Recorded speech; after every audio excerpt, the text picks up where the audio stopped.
Good evening. Being 7 p.m., I'll call to order the McHenry County Board regular meeting of June 17, 2025, and Ms. Althoff will lead us in the pledge tonight. I pledge allegiance to the flag of the United States of America and to the republic for which it stands, one nation, under God, indivisible, with liberty and justice for all. And our pastor was unable to make it tonight, so we will proceed to roll call. Clerk, could you please call the roll?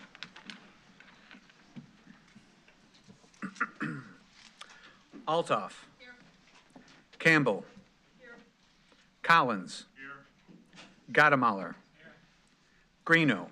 Here. Hendricks. Here. Kaminsky. Present. Kearns. Krieger. Here. Kunkel. Here. Sager. Here. Shorten. Here. Scala. Present. Smith. Here. Sullivan. Here. Thomas. Here. Van Hoff. Present. Von Bergen. Here. 16 present, Chairman. Okay. Having a quorum, I'll entertain a motion to allow Mr. Kearns and Hendricks to attend remotely. Ms. Althoff makes the motion. Mr. Scala seconds. All in favor say aye. Aye. Motion carries. Next, I'll entertain a motion to adopt the agenda. Mr. Scala makes the motion. Mr. Gottemoller seconds. All in favor say aye. Aye. Motion carries. Next, I'll entertain a motion to approve the minutes of previous meetings. Mr. Scala makes the motion. Mr. Collins seconds. Any changes or discussion? Seeing none, all in favor say aye. Aye. Motion carries. Good evening. I can't wait to honor DOT Sign Shop Supervisor Andy Rose for retiring after more than 40 years on the job. But first, I have a handful of items to report to the County Board. On Saturday, June 14th, I had the honor of being invited by the McHenry County Conservation District to say a few words at the reopening of the Lake Atwood at the Hollows Conservation Area in Cary. The district unveiled new improvements to make the beautiful and tranquil lake ADA accessible, including a paved path around it, an ADA compliant bench at the halfway point, an ADA kayak launch, and more. The funding came courtesy of IDNR grants and generous donations from the MCCD Foundation and others. A week from today at 2 p.m., I hope the County Board joins me and staff of Valley High Nursing and Rehabilitation to cut the ribbon on the new Heart of the Valley Memory Care Facility. As I've said before, this is a project that we've wanted to undertake for years because of the growing need for memory care in McHenry County. And we worked hard to make this reality to serve our constituents. An hour after that, I'll be coming here to participate in a brief ceremony to honor the Community Development Department's 2025 Community Partner of the Year and to say a few words. And again, you're welcome to join us. As a reminder to newly elected members, please be sure to stick around after the July 10th Committee of the Whole meeting for the next training session with County Board members Pam Althoff and Dr. Sager. And finally this evening, as I'm sure you're aware through calls, emails, and contacts, there have been a number of petitions before the Zoning Board of Appeals as of late that have generated significant public interest. Going forward, we have started video streaming of our ZBA meetings. They can be watched live or whenever you wish. They can be watched on the meeting portal on the county website at mchenrycountyil.gov or on our McHenry County Meetings YouTube channel. The channel is named McHenry County Meetings, all in one word.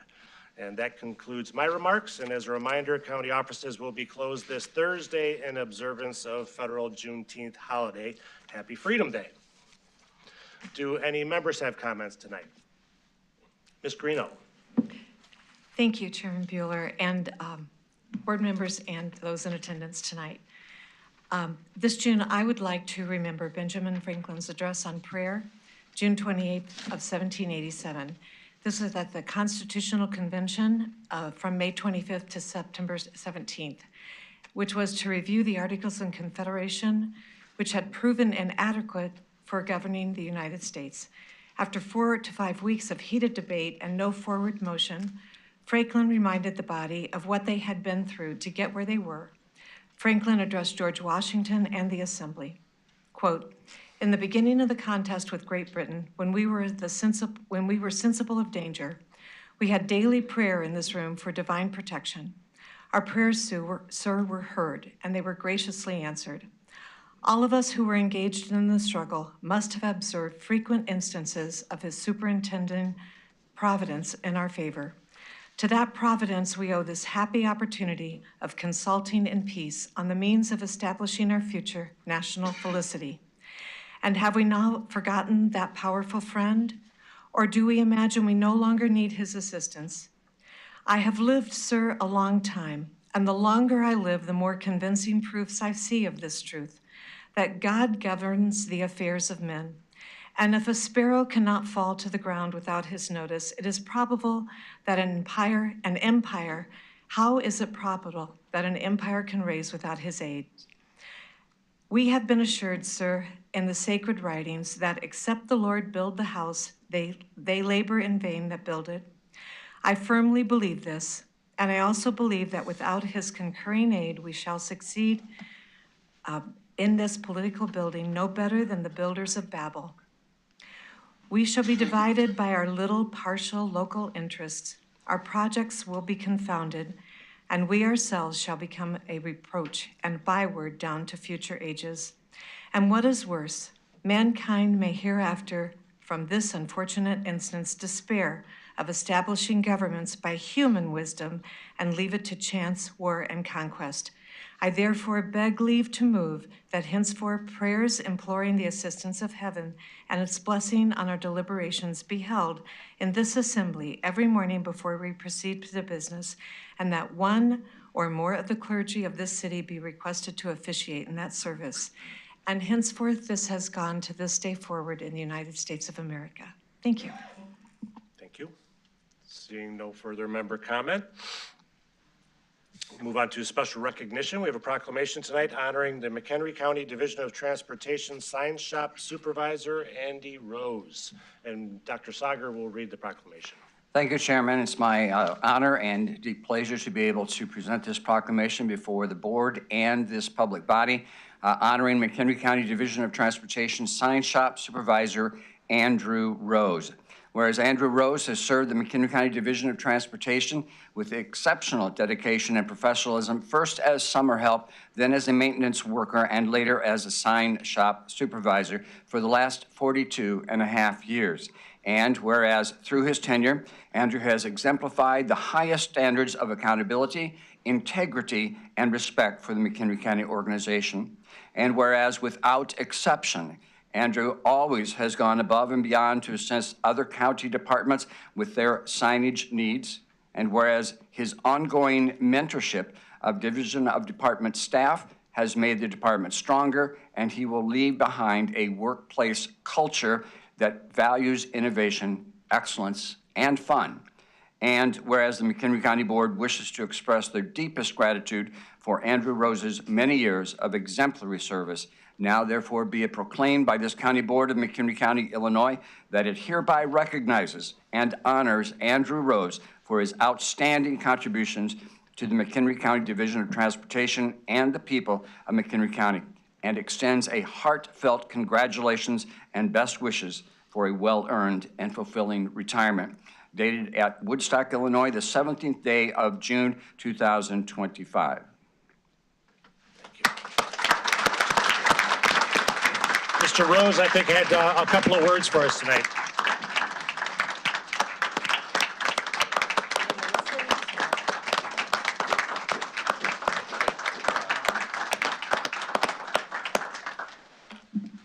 Thank you for that recognition. Good evening, Chairman, County Board members, ladies and gentlemen. Wow, 42 plus years. Just shy of 30 years as a maintenance supervisor, thinking back of all the memories. How do you quickly summarize 42 years? That is a challenge by itself. I'm asked if I'll miss anything after retirement. What I can say is I will miss my DOT family and the challenging projects that I've been asked to oversee. So what did I exactly do at the DOT? My main job was the maintenance supervisor to oversee over 11,000 plus highway signs that we maintain. I also had to oversee all our pavement marking operations for 20 years, and today that is all contracted out. In the wintertime, I assisted with snow and ice operations. Keeping all those highway signs or traffic control devices in excellent order is a huge responsibility. The maintenance, scheduling inspections, scheduling replacements, and staying under budget every year to keep those traffic control devices to a very high standard, I found to be very challenging and rewarding. For those 30 years overseeing the sign shop, I can say with a big smile that we never had a pavement marking or traffic control device that caused an accident in which that device was not properly maintained and the county was being accused of being at fault. I'm proud of that record. I never stopped coaching my crew, and that part of the coaching was always double check their completed work, and that helps prevent any human mistakes. We have signs that point in every direction, so being accurate is always the utmost importance. With winter operations, we are always working during the worst possible weather conditions, and at the same time dealing with a handful of motorists who have no experience of driving in those conditions. The Groundhog Day blizzard back in 2011 was one I'll never forget. I was the lucky supervisor who got to work the evening and overnight shift. That was the hardest night by far to work in all my years. I was fortunate to have a lot of experience from past storms prior to that event to help me guide through it. I could stand here for an hour and share stories on what went on that night. What will I not miss? Being on call 24/7 from November 15th to April 1st for 42 straight years, and I look back at it as mind-boggling. To be on call for that long takes a lot of dedication and commitment. For those who know me and how I operate, they know I'm very dedicated to this job. I thank my family, and especially my wife, Lisa, for all those overnight phone calls that woke her up as well. And I thank her for letting me do my day job, even if I had to cancel a special reservation we had planned together. So I also want to thank my DOT family, Joe, Daryl, Scott, everybody here, and our maintenance superintendent, Ed, especially Bess Gomrowski, my boss. Joe, you let me have, your door was always open and let me do my job. I thank you. In final, when I look back at it, I will not miss that overnight phone call at all, and look forward to getting a good night's sleep and wake up ready the next day and every day and attack it in retirement style.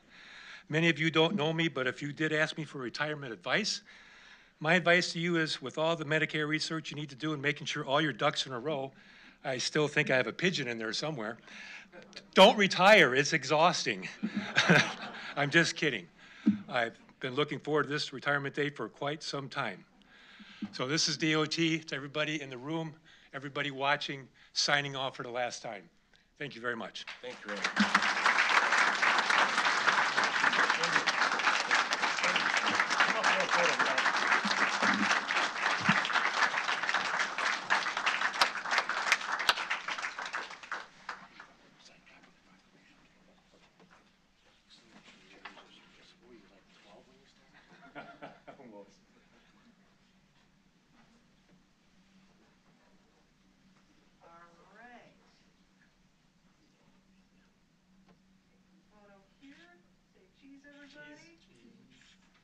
Right now, if we can get Joe in there, please.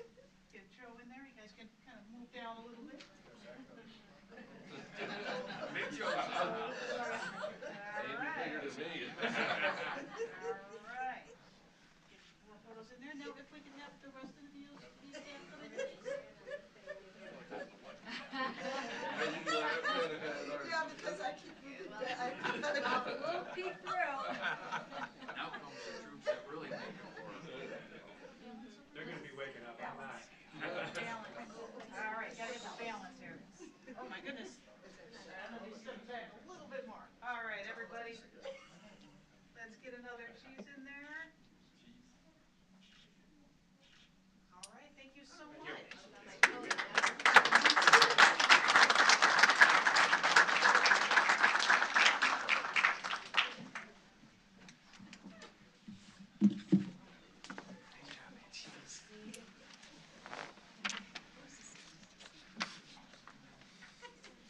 Okay, next zoning petitions. Do any members have items they'd like to remove from the zoning consent agenda?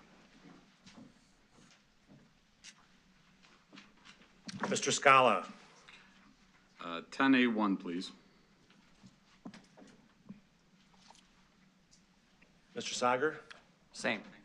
Okay. That being said, I'll entertain a motion to approve the zoning consent agenda, less item 10A1. Mr. Smith makes the motion, Mr. Gottemeller seconds. Clerk, could you open the voting, please? Voting's open. Voting is open. Have all voted who wish?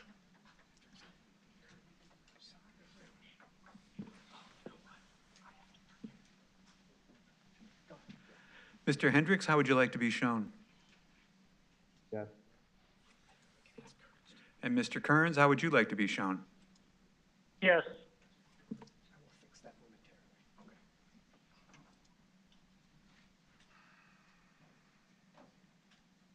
Okay, motion carries. Next, I'll entertain a motion to approve item 10A1.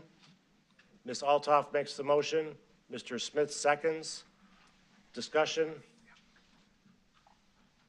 Mr. Scala?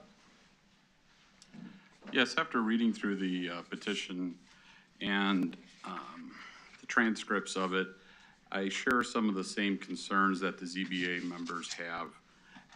And therefore, I would like to make a motion to amend to have it be 5 years instead of 10 years long.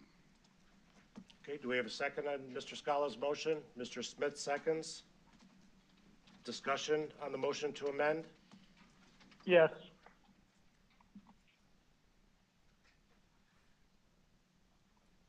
Did you want to discuss the motion to amend, Mr. Kearns, or? I did. Okay, go ahead. I would oppose this switching to 5 years. There's a lot of investment for this gentleman, family to build a building and everything. I would recommend we fail this motion to amend and keep it at 10 years. Okay. Any further discussion? Seeing none, all in favor say aye. Aye. Against? Nay. Motion does not carry. We're back to the original motion for 10A1 for approval. Any discussion on this item? Dr. Sager? Yes, thank you. There has been a lot of review, a lot of discussion with regards to the particular petition that is before us, and I have the greatest amount of respect and appreciation for that dialogue.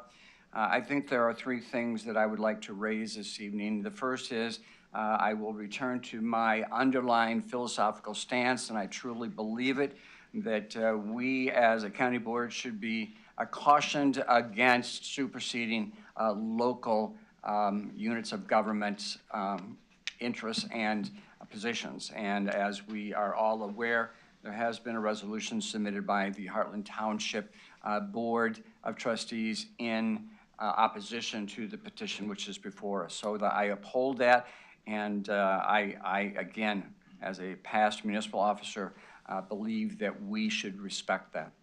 Second thing is that I appreciate all of the conversation that has taken place. There have been many questions, many issues raised by objectors, and they have been discussed and countered by both the petitioner as well as staff in many respects, and I'm grateful for that.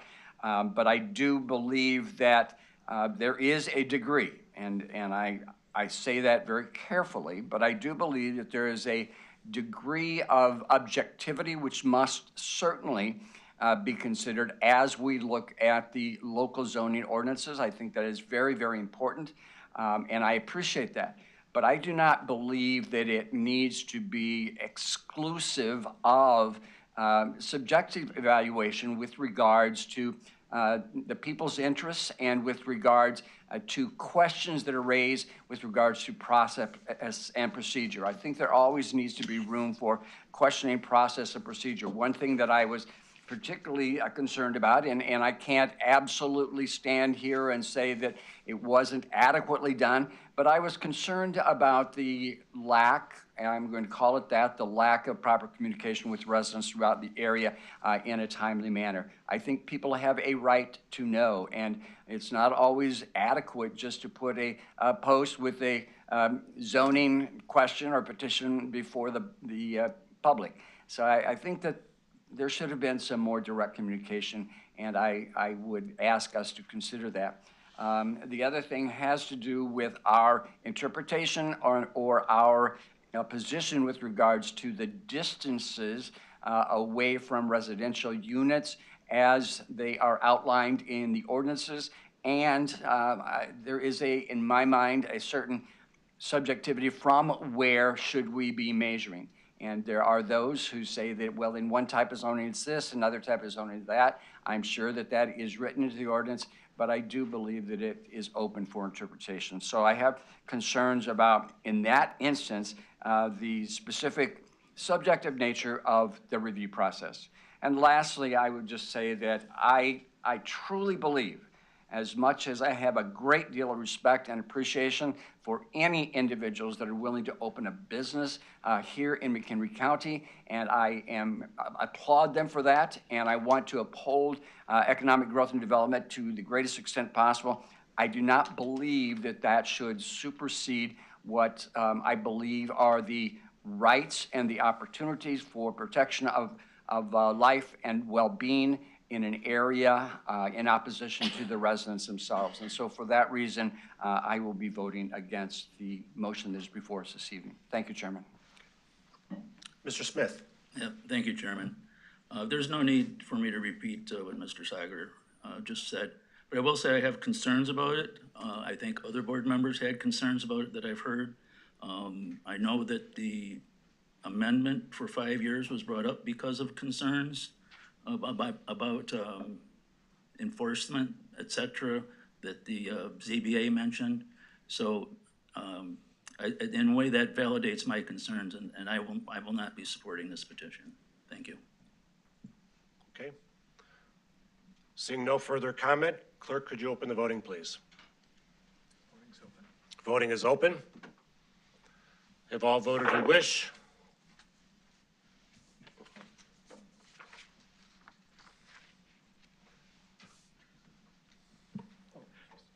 Mr. Hendricks, how would you like to be shown? Yes. And Mr. Kearns, how would you like to be shown? Yes.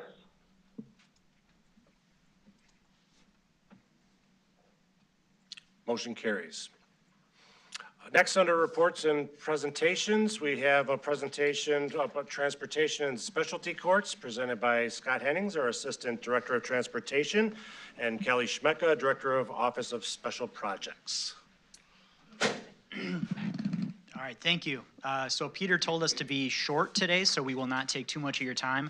We think we have a good story to tell, and so Kelly and I are going to sort of walk you through some of the history of how our two departments have worked together and maybe what's coming down in the future. So again, I'm Scott Hennings. I'm the Assistant Director of DOT, and with me is Kelly.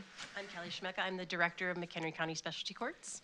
So for those that don't remember, back in 2023, the DOT and specialty courts, we had an agreement basically where the DOT funded their transportation program to the tune of $100,000 for FY23 and 2024. We then re-upped it again for another year in FY25, so we have a current agreement through the end of this year for another $60,000 to provide transportation services for Kelly's clients, specialty courts clients. And I'll let her kind of talk a little bit about how she accomplishes that and what her program looks like. So in 2022, I became the director of the specialty courts, and there's a major gap in the county for public transportation, and it really affects our clients. And they have enough barriers in their life that transportation shouldn't be one of them. And in our program, we have a lot of expectations for them to get around the county. We were using the Kaizen platform through the mental health board, but we were exceeding our allowed amount. So I was trying to come up with a way to meet our clients' needs, but also save money. So I started talking to anybody that would listen, and I ended up meeting Scott and John Buckley from Independence Health. John has a fleet of buses, and he was interested in partnering with us to help meet the needs of people in the county. So we came up with the agreement that the DOT would give us a grant for the bus, and John Buckley would run the bus service. We had a route that circled the county and mostly picked up people at the train stations and brought them back to the courthouse.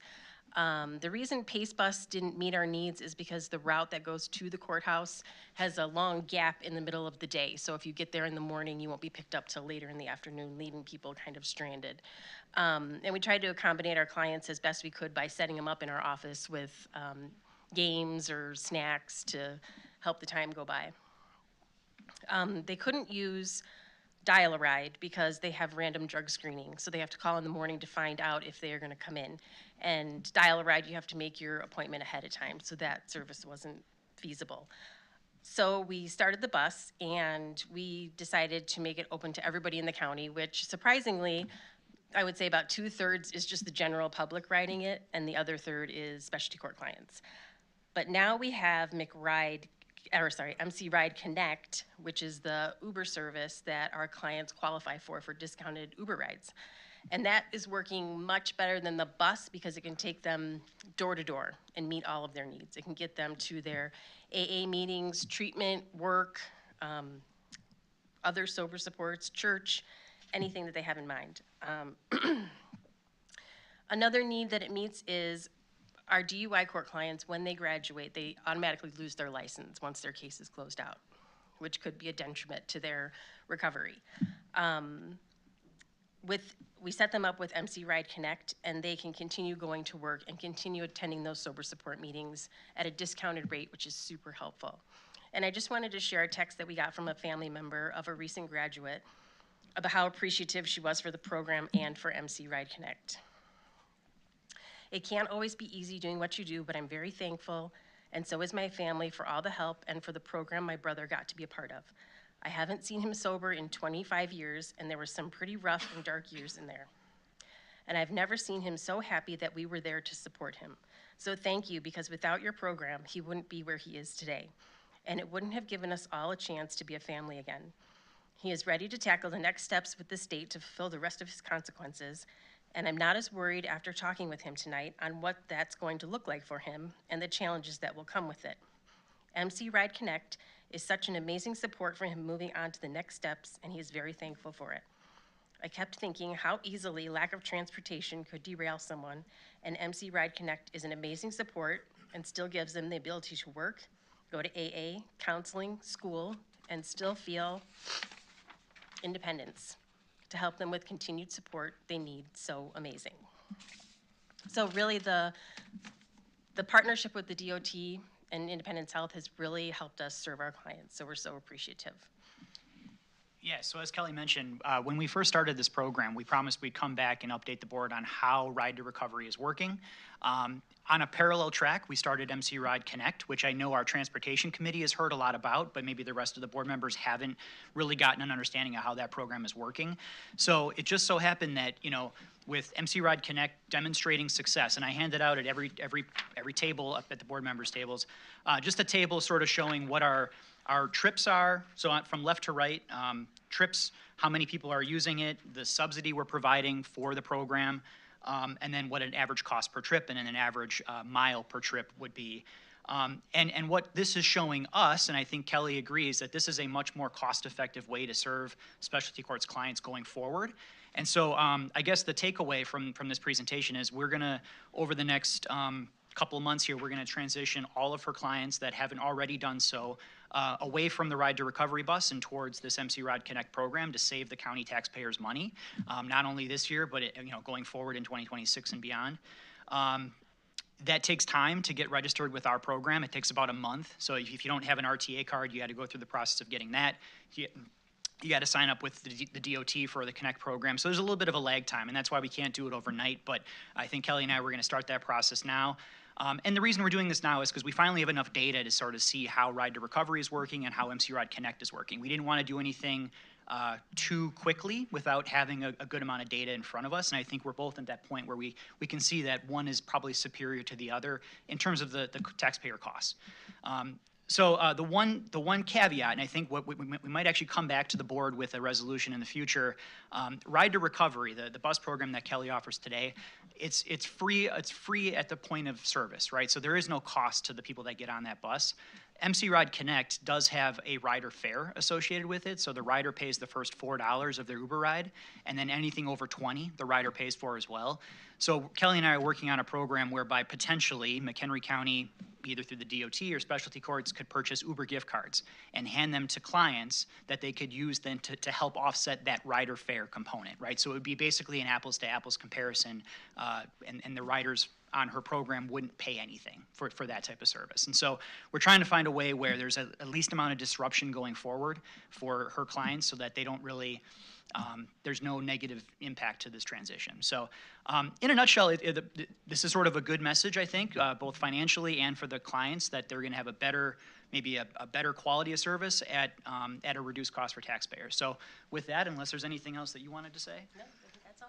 Okay, well, we'll answer questions if there are any, but we wanted to keep it short tonight, so I appreciate your time. So just a quick look at the numbers here. I mean, average cost would be $12.90 per ride on the Connect program, and we're just over $20 for the MC Ride program. So I mean, Correct. huge savings. Yeah, 40%? Huge, yeah, and that is a huge difference. So not only is the DOT starting to see some cost savings with people transitioning over to Connect, but again, the amount of money we're spending on the Ride to Recovery through specialty courts is higher than that $12.62 per ride. So I think there's a lot of savings that we can realize, and that's a good thing for all of us going forward. But thank you for the recognition on that. Mr. Smith.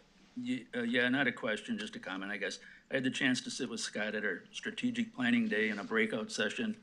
And when this first come about last year, I was a little skeptical about seniors using it and computer access for them, et cetera. So I decided to join it and try it for myself, and it works. And it was not very difficult to go through the process. I didn't have any idea that I was going to be able to be a reduced fare person, but I am. I guess that's my age. But it works. And then I was questioning Scott. I said, this works so well. Why can't we get this out there advertised a little bit better? And I was wrong. When he started telling me the month-over-month increase in enrollment, it was just impressive. And everybody up here on the board can certainly look at that on that sheet. So I would say job well done with this one for sure. And it's really a good news thing for the whole county. Thanks. Agreed. Ms. Van Hoff? Yes, I just wanted to publicly say thank you to Scott. I had a couple of McHenry County citizens called me after we did the speed limit drop, and I was able to give them some information, but I did give your number out, and I gave you a heads up so that you would be prepared. Thank you for that. But I just wanted to say thank you so much for talking to those people, and they both just had wonderful things to say about you, so Good. thank you. Thank you. Okay, I don't see any further questions. Thank you, Scott. Thank you, Kelly. Both. Appreciate it.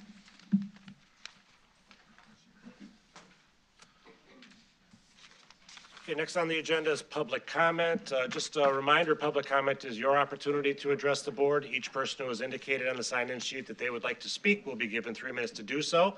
If the red light comes on here in front of me, and you haven't completed your comments, you will be asked to please summarize your comments. First person up, Babe Poxtis, followed by Brian Jones.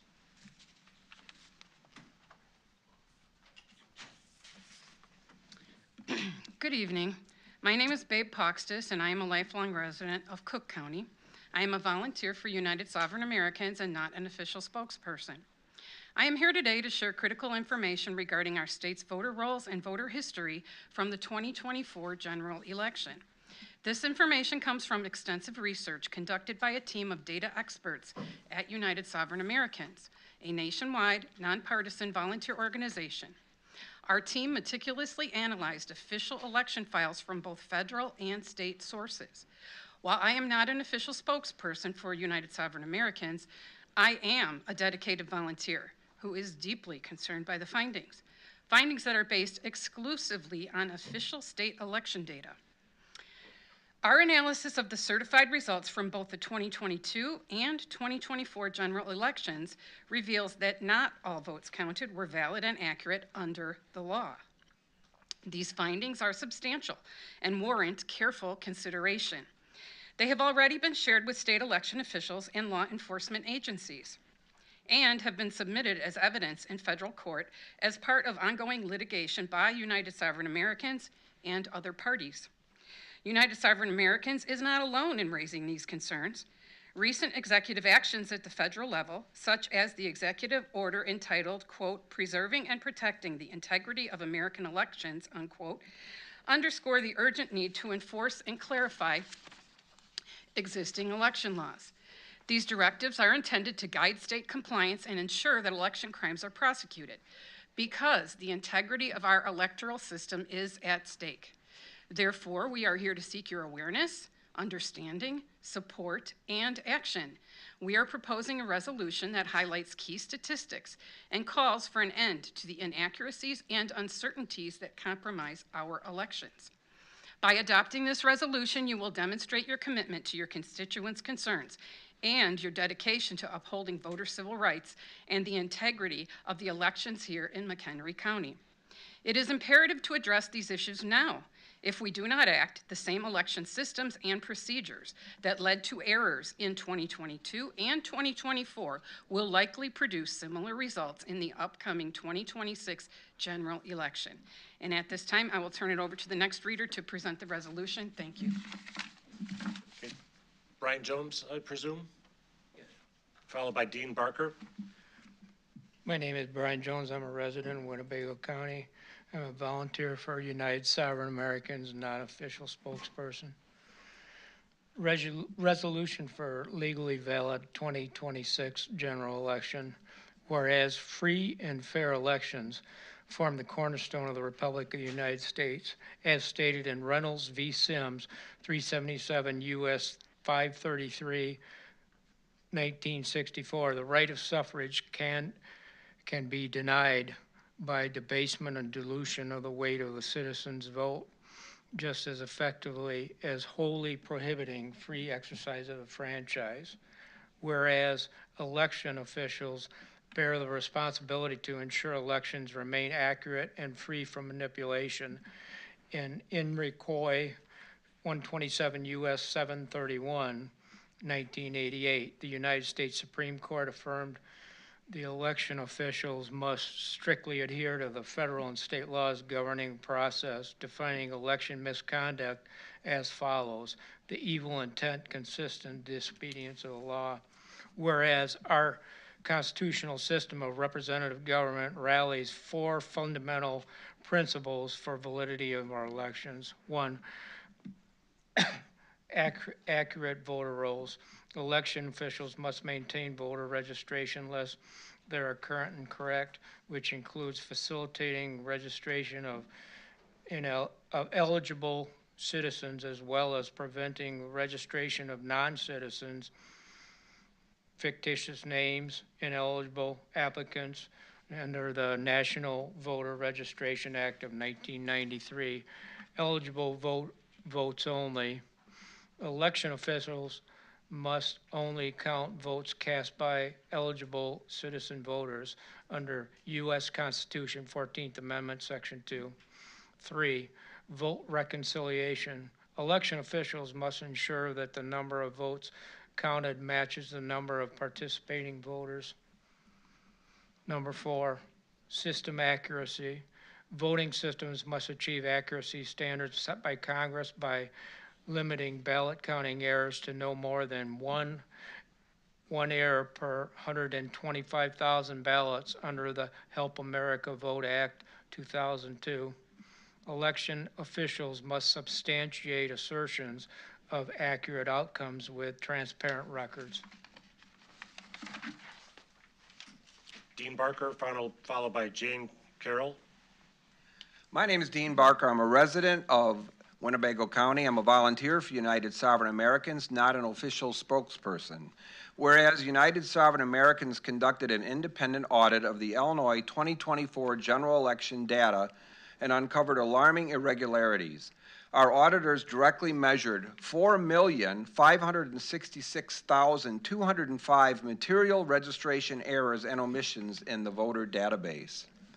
1,045,659 votes improperly counted from these ineligible or uncertain registrants. 56,164 excess votes counted beyond the number of voters who participated, with no explanation of their origin. 1,045,613 voting violations exceeding the legal error threshold, which is only 45 errors were allowed under federal law. The audit findings indicate severe violations of state and federal election laws and potential fraudulent certification. Whereas election accuracy is defined by the ability to capture and report voter selections without error. By definition, only eligible citizens are voters. Election officials violate civil rights, undermine public trust, and jeopardize national security when they certify an election that fails to meet this standard. Whereas the irregularities in the official records of the 2024 general election call into question the validity of the election, threatening the guaranteed protection of our natural rights under the Republican form of government. This emergency inflicts immeasurable harm upon our families, our way of life, the fabric of these United States. It raises a specter of false representation of U.S. Congress and state governments, an allegation that election officials are currently unable to disprove. Thank you. Jane Carroll, followed by Ken Zitko. My name is Jane Ryan Carroll. I am a resident of Winnebago County. I am a volunteer for United Sovereign Americans and not an official spokesperson. Therefore, be it resolved, the McHenry County Board demands immediate action to ensure a legally valid and transparent 2026 general election by implementing the following measures. 1, infrastructure compliance. Election officials must ensure that all voting systems meet Federal Information Security Modernization Act, FISMA, standards and maintain compliance throughout the election process. 2, voter verification. Verify that all voters are legally eligible U.S. citizens before their votes are counted. If a voter's eligibility is in question, their vote must be held as provisional until legally verified. 3, ballot security. Enforce all issued and counted ballots to comply with robust chain of custody protocols to secure ballots from forgery, tampering, coercion, destruction, or injection. 4, accurate counts. Ensure all voted ballots are received and every valid ballot is accurately counted, with any material questions resolved through lawful adjudication procedures with oversight. 5, proven outcomes. Election officials must investigate and resolve, or if necessary, re-administer any elections that cannot be proven accurate and compliant. In every jurisdiction, officials must provide records substantiating election and initiative results to citizens. Additionally, officials must securely store all ballots and operational records, including electronic records, to protect them for auditing purposes from tampering or alteration. Be it further resolved that the McHenry County Board calls upon county, state, and federal legislators, law enforcement agencies, prosecutors, judges, and election boards to uphold these principles, ensure legal compliance, and restore public confidence in our electoral system. Our signatures to this resolution affirm our commitment to protecting the constitutional mandate of legitimate representative government and ensuring that every valid vote is counted accurately and lawfully. Thank you. Ken Zitko, followed by Tom Kozik.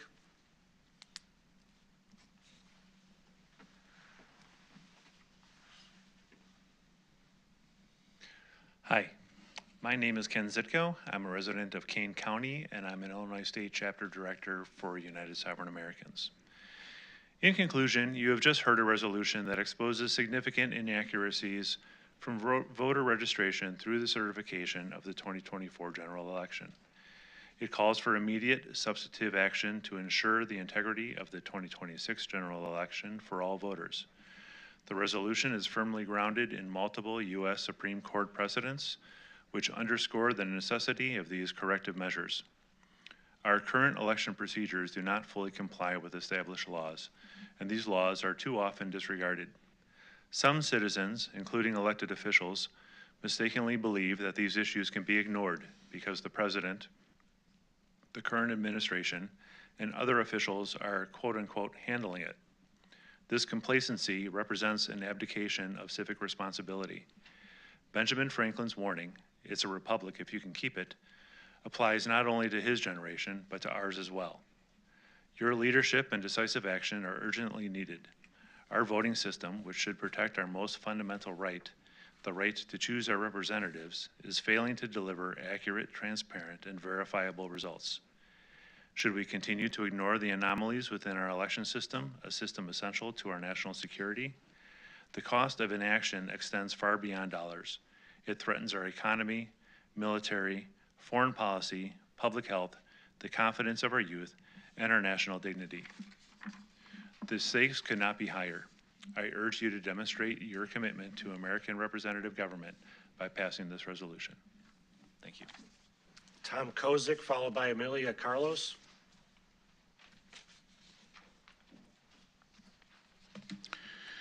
Good evening. My name is Tom Kozik. I'm a resident of Kane County. I'm a volunteer for United Sovereign Americans and not an official spokesman. I have a set of documents that we have prepared for the board for their review. Let us consider a broader context. Many Americans, including a significant number of residents in Illinois and McHenry County, have concerns about the reliability and transparency of our elections. While we all wish this were not the case, official government data substantiates these concerns, and the law requires that they be addressed to safeguard our liberty. Regrettably, government representatives at various levels have not been transparent or responsive to citizen audits of official election data. The right to choose our representatives through lawful and transparent elections is the cornerstone of our constitutional republic, a right fiercely defended over the last 2 centuries. Today, you have an opportunity to uphold that legacy and demonstrate to your constituents that you value American liberty by passing this resolution. It is worth noting that we have been here before, about a year ago, United Sovereign Americans. Some of the same people presented today presented a resolution for legally valid 2024 general election. We present it here and in 50 other counties across the state of Illinois. The scorecard from 2024 election shows that the number of apparent violations and the number of seemingly invalid votes are increasing. I realize that this issue may not be on the agenda for the board to discuss and vote on it. If that is the case, we would like to speak to you. If you can invite us back to place the issue on the agenda so that we can provide a more detailed presentation and answer any questions the board may have. Contact information for the state chapter directors is included in the documents we have provided. For further information, the United Sovereign Americans website provides informative videos explaining anomalies, apparent legal violations, and lawsuits identified in Illinois and other states. I encourage you to visit the website, uniteforfreedom.com. That's unite, the number 4, freedom.com to learn more about this vital issue. Thank you for your attention and consideration. Good evening. Oh, and Amelia Carlos. Going once, going twice. Nicole Bach.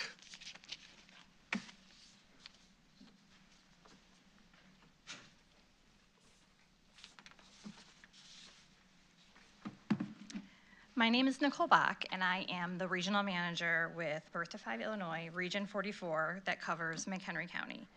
Birth to 5 Illinois is an organization that works in every community in Illinois to find out why families are not able to access early childhood education and care services. And then we tell the decision makers what local services families say their children need to thrive in our community. Essentially, we're the platform for local families, early childhood experts, and community members to share what's best for their children's future and bridge that gap between families and the decision makers in Springfield. It's not just families that are impacted by the work that we're doing. The businesses are impacted too, because childcare is a business issue. If parents and caregivers cannot go to work because they cannot find safe, affordable, accessible place for their young children to go during work hours, the local economy suffers. In McHenry County, according to Illinois Early Childhood Asset Map, we currently have 14,590 children ages birth to 5 without access to childcare. Children are part of our community, many of whom will end up working and living here when they get older.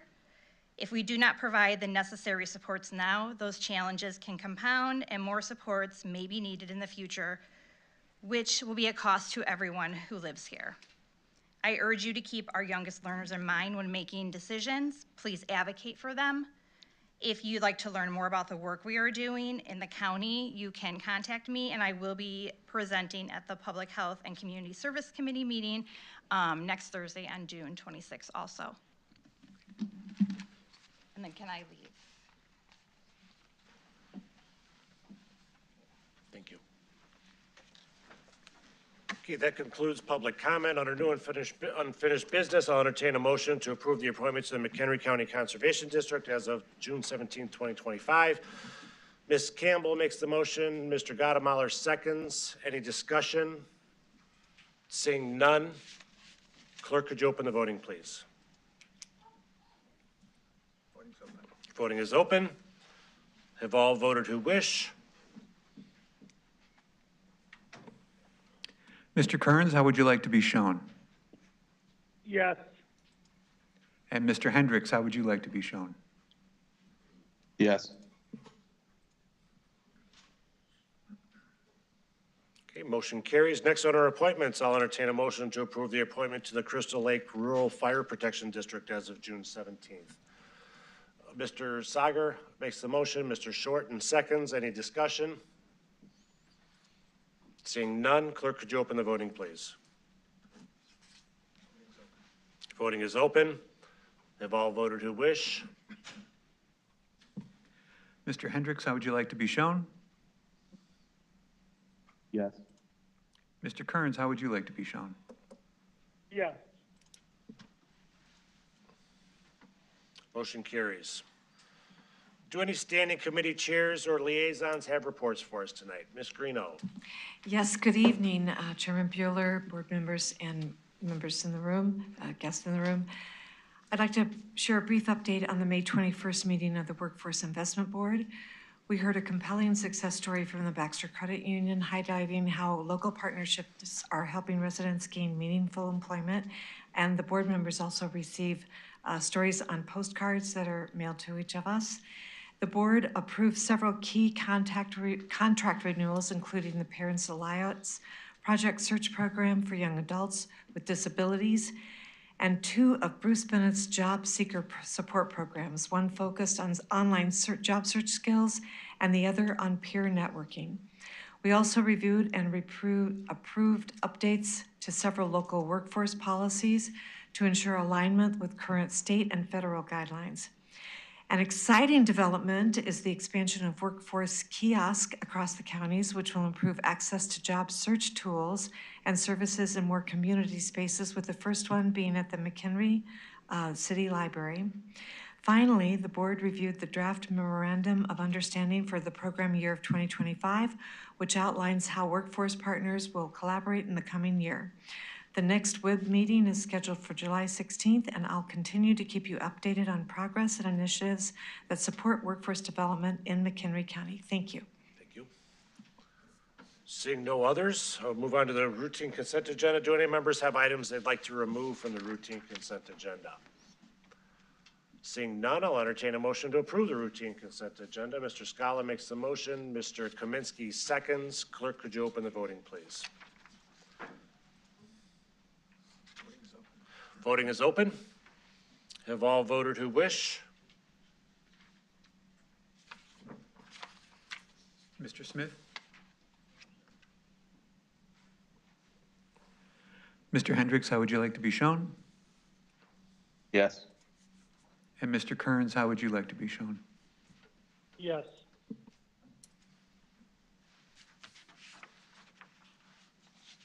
Motion carries. Next, under ordinances, we have one for review, two for action. I will entertain a motion to approve item 18B1. It's an ordinance designating local landmark status of Prescott, Whittemore, Homestead. Mr. Scala makes the motion. Ms. Altoff seconds. Any discussion? Seeing none. Clerk, could you open the voting, please? Voting is open. Have all voted who wish? Mr. Hendricks, how would you like to be shown? Yes. And Mr. Kearns, how would you like to be shown? Yes. Motion carries. Next, I'll entertain a motion to approve 18B2, ordinance amending the Wetland Restoration Fund. Mr. Scala makes a motion. Mr. Collins seconds. Any discussion? Seeing none, clerk, could you open the voting, please? Voting is open. Have all voted who wish? Mr. Kearns, how would you like to be shown? Yes. And Mr. Hendricks, how would you like to be shown? Yes.